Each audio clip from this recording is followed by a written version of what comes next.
Welcome to R J V N channel. ನಾನು ಇವತ್ತು ಇನ್ನೊಂದು ಬಾಳೆ ಊಟದ ಒಂದು ಹೋಟ್ಲಿಗೆ ಕರ್ಕೊಂಡ್ಬಂದಿದ್ದೀನಿ. ಇದು ಬಂದು ಗಾಂಧಿ ಬಜಾರಲ್ಲಿದೆ, ಉಡುಪಿ ಕೃಷ್ಣ ಭವನ ಅಂತ. ಭಾಳ ಹಳೇದಿದು, ಹಳೆ ಹೋಟೆಲು. ಇದಕ್ಕೆ ಇಲ್ಲೂ ಕೂಡ ಬಾಳೆ ಎಲೆ ಊಟ ತುಂಬ ಫೇಮಸ್ಸು. ಮತ್ತು ಮಿನಿ ಮೀಲ್ಸ್ ತಿನ್ನೋರಿಗೂ ತಟ್ಟೆನಲ್ಲಿ ಮಿನಿ ಮೀಲ್ಸ್ ಕೊಡ್ತಾರೆ. ನಾವು ಬಾಳೆ ಎಲೆ ಊಟ ಮಾಡೋಣ ಅಂತ ಇಲ್ಲಿ ಬಂದಿದ್ದೀವಿ. ಅದ್ರ ಕೆಳಗಡೆ ವೆಂಕಟೇಶ್ವರ ಸ್ವೀಟ್ ಅಂತ ಇದೆ, ಅಲ್ಲಿ ಕೂಡ ನೀವು ಬೇಕಂದರೆ ಸ್ವೀಟ್ಸನ್ನ ತೊಗೋಬೋದು, ಭಾಳ ಚೆನ್ನಾಗಿರುತ್ತೆ. ಈಗ ಬನ್ನಿ ನಾವು ಉಡುಪಿ ಕೃಷ್ಣ ಭವನ್ಗೆ ಹೋಗೋಣ. ಅದು ಮಾಡಿ ಮೇಲಿದೆ. ಸೊ ಬನ್ನಿ ಹೋಗೋಣ. ಹೋಗಿ ನಾವು ಯಾವ್ಯಾವ ಥರ ಊಟ ಐಟಮ್ಸ್ನ ಡಿಶಸ್ನ ತಿಂತೀವಿ, ನೀವು ಕೂಡ ಅದನ್ನು ನೋಡಿ ಒಮ್ಮೆ ಭೇಟಿ ಕೊಟ್ಟು ನೀವು ಕೂಡ ಸವಿಯಬಹುದು. ಬನ್ನಿ ಹೋಗೋಣ.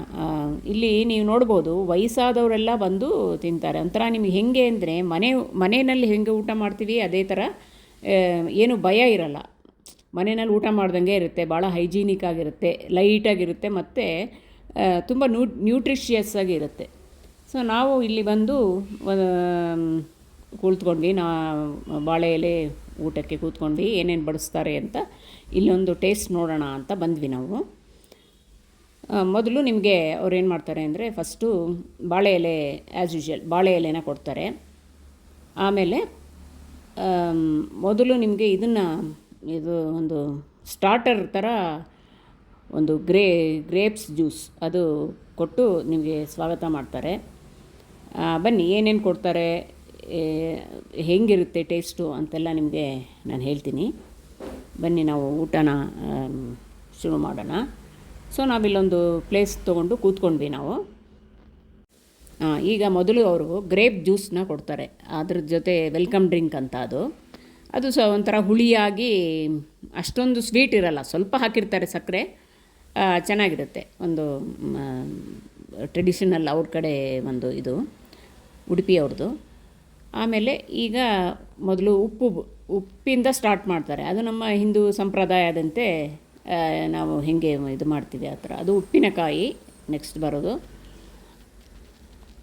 ಆಮೇಲೆ ಕೋಸಂಬರಿ, ಅದರಲ್ಲಿ ಕ್ಯಾರೆಟು, ಹೆಸರುಬೇಳೆ, ಸೌತೆಕಾಯಿ, ದಾಳಿಂಬೆ ಎಲ್ಲನೂ ಹಾಕಿರ್ತಾರೆ. ತೆಂಗಿನಕಾಯಿ ಚಟ್ನಿ ಅದು ಇನ್ನೊಂದು. ಆಮೇಲೆ ಮೂಲಂಗಿ ಪಲ್ಯ ಹಾಕಿದ್ದಾರೆ. ಒಂದೊಂದು ದಿವಸ ಒಂದೊಂದು ಪಲ್ಯ ಮಾಡ್ತಾರೆ. ಈ ಸತಿ ಇವತ್ತು ಮೂಲಂಗಿ ಪಲ್ಯ ಹಾಕಿದ್ರು. ಆಮೇಲೆ ಬದನೆಕಾಯಿಯಿಂದ ಹೆಣ್ಣುಗಾಯಿ ಅಂತ ಹೇಳ್ತೀವಲ್ಲ, ಬದನೆಕಾಯಿ ಪಲ್ಯ ಅದನ್ನು ಕೂಡ ಹಾಕಿದರು. ತುಂಬ ಟೇಸ್ಟಿಯಾಗಿತ್ತು. ಖಾರ ತಿನ್ನೋರಿಗೆ ಅದು ಕರೆಕ್ಟ್ ಇರುತ್ತೆ, ಚೆನ್ನಾಗಿ. ಸ್ವಲ್ಪ ಖಾರ ಇಲ್ಲದೆ ಇರೋರಿಗೆ ಸ್ವಲ್ಪ ಸ್ಪೈಸಿ ಅಂತ ಅನಿಸುತ್ತೆ, ಬಟ್ ಅಷ್ಟೊಂದೇನು ಖಾರ ಇರೋಲ್ಲ, ಭಾಳ ಚೆನ್ನಾಗಿರುತ್ತೆ. ಇದು ಬಂದು ಕೊಟ್ಟೆ ಕಡುಬು ಅಂತ, ಏನು ಒಂಥರ ಡೈಟ್ ಫುಡ್. ನಾವು ಹೇಗೆ ಇಡ್ಲಿ ಎಲ್ಲ ಮಾಡ್ತೀವಲ್ಲ ಅದೇ ಥರನೇ ಇದನ್ನು ಮಾಡ್ತಾರೆ. ಆದರೆ ಇದು ಹೆಸರು ಬಂದು ಕೊಟ್ಟೆ ಕಡುಬು ಅಂತ. ಅದ್ರ ಮೇಲೆ ಕ್ಯಾರೆಟು, ಕೊತ್ತಂಬರಿ ಸೊಪ್ಪು ಎಲ್ಲ ಹಾಕಿರ್ತಾರೆ. ಇದು ಬಂದು ಹಪ್ಪಳ ಎಲ್ಲ ಬೇರೆ. ನಿಮಗೆ ಸ್ವೀಟ್ ಮತ್ತು ಗ್ರೇಪ್ ಜ್ಯೂಸ್, ಒಬ್ಬಟ್ಟು ಮತ್ತು ಗ್ರೇಪ್ ಜ್ಯೂಸ್ ಬಿಟ್ಟು ಇನ್ನೆಲ್ಲನೂ ನಿಮಗೆ ಅನ್ಲಿಮಿಟೆಡ್, ಅದು ಮಾತ್ರ ಲಿಮಿಟೆಡ್. ಇದು ಬಂದು ಪುಳಿಯೋಗರೆ ಬಡಿಸ್ತಾರೆ. ಅದು ಭಾಳ ಚೆನ್ನಾಗಿತ್ತು. ಒಂಥರ ಹುಳಿ, ಉಪ್ಪು, ಖಾರ ಎಲ್ಲ ಸೇರಿದಂಗೆ ಇತ್ತು. ಆಮೇಲೆ ಮೊಸರು ವಡೆ ಕೊಡ್ತಾರೆ. ಮೊಸರು ವಡೆ ಮತ್ತು ಪಾಯಸ, ಅದು ಬಂದು ಶಾವಿಗೆ ಮತ್ತು ಸಬ್ಬಕ್ಕಿ ಪಾಯಸ. ಮೊಸರು ವಡೆ, ಸಬ್ಬಕ್ಕಿ ಪಾಯಸ, ಸಬ್ಬಕ್ಕಿ ಮತ್ತು ಶಾವಿಗೆ ಪಾಯಸ. ಅದು ಶಾವಿಗೆ ಸಬ್ಬಕ್ಕಿ ಎರಡು ಹಾಕಿರ್ತಾರೆ, ತುಂಬ ಚೆನ್ನಾಗಿರುತ್ತೆ, ಟೇಸ್ಟಿಯಾಗಿತ್ತು. ಆಮೇಲೆ ಒಬ್ಬಟ್ಟು, ಬೇಳೆ ಒಬ್ಬಟ್ಟು, ಅದೇ ನಾನು ಹೇಳಿದ್ನಲ್ಲ, ಬೇಳೆ ಒಬ್ಬಟ್ಟಕ್ಕೆ ತುಪ್ಪ ಹಾಕಿದ್ದಾರೆ. ಅದು ಮಾತ್ರ ನಿಮಗೆ ಇದು ಲಿಮಿಟೆಡ್. ಬೇರೆ ಏನು ಬೇಕಾದ್ರೆ ನೀವು ತೊಗೊಳ್ಳಿ, ಅದೆಲ್ಲ ಅನ್ಲಿಮಿಟೆಡ್. ಮತ್ತು ಬಾಳೆಕಾಯಿ ಬಜ್ಜಿ, ಅದು ಕೂಡ ಚೆನ್ನಾಗಿತ್ತು. ಎಲ್ಲ ಬಿಸಿ ಬಿಸಿಯಾಗಿ ಬಡಿಸ್ತಾರೆ, ಆವಾಗಲೇ ಮಾಡ್ದಂಗೆ ಬಡಿಸ್ತಾರೆ. ಇದು ಬಂದು ಸಾಗು ಪೂರಿನೂ ಅಷ್ಟೇ ಅನ್ಲಿಮಿಟೆಡ್, ನೀವು ಎಷ್ಟು ಬೇಕಾದ್ರೆ ತೊಗೋಬೋದು. ಪೂರಿ, ಅದ್ರ ಜೊತೆಗೆ ಸಾಗುನೂ ಇತ್ತು, ಅದು ಚೆನ್ನಾಗಿತ್ತು, ಟೇಸ್ಟಿಯಾಗಿತ್ತು. ಅಂದರೆ ಒಟ್ಟಿನಲ್ಲಿ ಎಲ್ಲ ಬಿಸಿ ಬಿಸಿಯಾಗಿತ್ತು. ನಾವು ಬಿಸಿಯಾಗಿ ತಿನ್ಬೋದು, ಮನೆಯಲ್ಲಿ ಹೆಂಗೆ ತಿಂತೀವಿ ಆ ಥರ. ನಿಮಗೇನು ಒಂಥರ ಭಯಾಗಿ ಏನೂ ಆಗಲ್ಲ, ಎಲ್ಲೋ ಏನೋ ತಿನ್ಬಲ್ಲ ಅಂತ. ಇದು ಬಂದು ಪಲಾವ್ಗೆ ಅದ್ರ ಜೊತೆ ನೆಂಚ್ಕೊಳ್ಳೋಕ್ಕೆ ನಿಮಗೆ ರಾಯ್ತ ಹಾಕ್ತಾರೆ. ಇದು ಸೌತೆಕಾಯಿ, ಈರುಳ್ಳಿ ಎಲ್ಲ ಇರೋ ಒಂದು ರಾಯ್ತ, ಅದು ಅಷ್ಟೇ ತುಂಬ ಚೆನ್ನಾಗಿತ್ತು. ಸೌತೆಕಾಯಿ, ಈರುಳ್ಳಿ, ಟೊಮೆಟೊ, ಕೊತ್ತಂಬರಿ ಸೊಪ್ಪು ಹಾಕಿರ್ತಾರೆ, ಅದು ಚೆನ್ನಾಗಿತ್ತು. ಆಮೇಲೆ ನಿಮಗೆ ಅನ್ನ ಬಡಿಸ್ತಾರೆ. ವೈಟ್ ರೈಸ್ ಅದು ಬಂದು ಒಂದು ಸಾಂಬಾರಿಗೆ ಮತ್ತು ಒಂದು ರಸಮ್ಗೆ. ಅದು ಇವತ್ತು ಸೊಪ್ಪಿನ ರಸಮ್ ಮಾಡಿದ್ದು ತುಂಬ ಚೆನ್ನಾಗಿತ್ತು. ನಾವು ಮನೇಲಿ ಮಾಡ್ದಂಗೆ ಇತ್ತು, ಭಾಳ ಚೆನ್ನಾಗಿತ್ತು. ಆಮೇಲೆ ಟೊಮೆಟೊ ರಸಮ್, ಉಡುಪಿ ಅವರು ಫೇಮಸ್ ಫಾರ್ ರಸಮ್ ಅಂತ ಹೇಳ್ತಾರೆ. ಅದು ಮಾತ್ರ ತುಂಬಾ ಚೆನ್ನಾಗಿತ್ತು. ನಾನು ಈ ಥರ ರಸಮ್ ಎಲ್ಲೂ ನೋಡೇ ಇಲ್ಲ, ಟೇಸ್ಟೇ ಮಾಡಿಲ್ಲ ನಾನು, ಅಷ್ಟು ಚೆನ್ನಾಗಿತ್ತು. ಅದನ್ನು ಬೇಕಾದ್ರೆ ಹಾಗೆ ಕುಡಿದುಬಿಡ್ಲೂಬಹುದು ನೀವು, ತುಂಬ ಚೆನ್ನಾಗಿತ್ತು. ಆಮೇಲೆ ಇದರಲ್ಲಿ ಲಾಸ್ಟಲ್ಲಿ ಕಲಸಿದ ಮೊಸರನ್ನ ಹಾಕ್ತಾರೆ.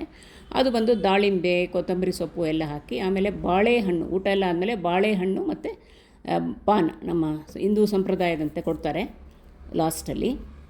ತುಂಬ ಚೆನ್ನಾಗಿತ್ತು. ಒಟ್ಟಿನಲ್ಲಿ ಈ ಊಟ ಭಾಳ ಮನೆಯಲ್ಲೇ ಮಾಡ್ದಂಗಿತ್ತು. ಈ ವ್ಲಾಗ್ ಇಷ್ಟ ಆಯಿತು ಅಂದರೆ ಲೈಕ್, ಶೇರ್ ಆ್ಯಂಡ್ ಸಬ್ಸ್ಕ್ರೈಬ್ ಮಾಡಿ. ಇನ್ನೊಂದು ನಾನು ವ್ಲಾಗ್ ಜೊತೆಗೆ ಬರ್ತೀನಿ. ಇಲ್ಲೆಲ್ಲ ನೋಡಿ, ಎಲ್ಲರೂ ವಯಸ್ಸಾದವರೆಲ್ಲ ಕೂತ್ಕೊಂಡು ಧೈರ್ಯವಾಗಿ ಊಟ ತಿನ್ಬೋದು. ಆ ಥರ ಒಂದು ಹೋಟೆಲ್ ಇದು.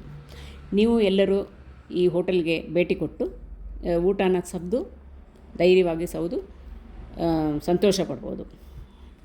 ನಾನು ಬೇರೆ ವ್ಲಾಗ್ಸ್ ಎಲ್ಲ ಹಾಕಿದ್ದೀನಿ. ಮತ್ತು ಇದು 2 ಊಟಕ್ಕೆ ಬಂದು 586 ರುಪೀಸ್ ಆಗುತ್ತೆ. ರೀಸನಬಲ್ ಆಗಿದೆ. Thank you.